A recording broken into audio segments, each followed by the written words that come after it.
ياسين والقرآن الحكيم إنك لمن المرسلين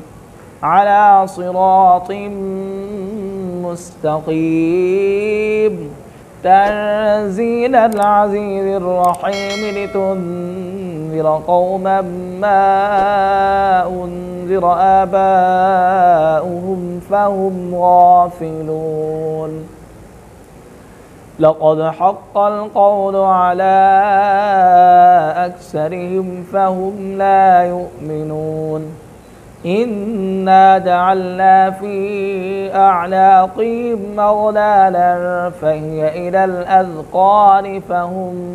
مقمحون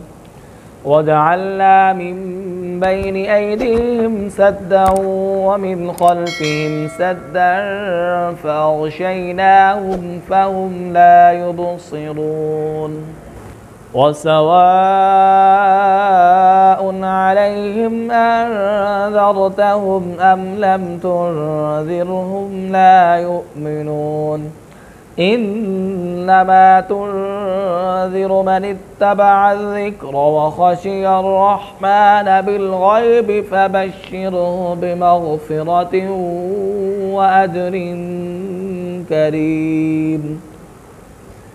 إنا نحن نحيي الموتى ونكتب ما قدموا وآثارهم وكل شيء أحصيناه في إمام مبين واضرب لهم مثلا أصحاب القرية إذ جاءها المرسلون إذ أرسلنا إليهم اثنين فكذبوهما فعززنا بثالث فقالوا إنا إليكم مرسلون قالوا ما أنتم إلا بشر مثلنا وما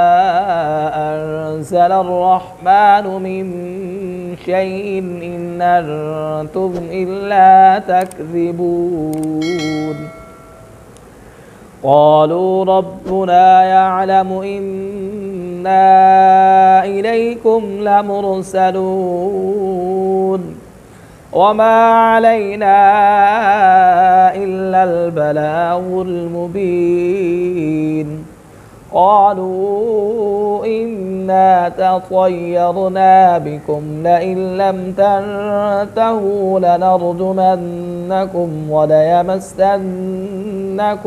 منا عذاب أليم قالوا طائركم معكم أئن ذكرتم بل أنتم قوم مسرفون وجاء من أقصى المدينة رجل يسعى قال يا قوم اتبعوا المرسلين اتبعوا من لا يسألكم أجرا وهم مهتدون.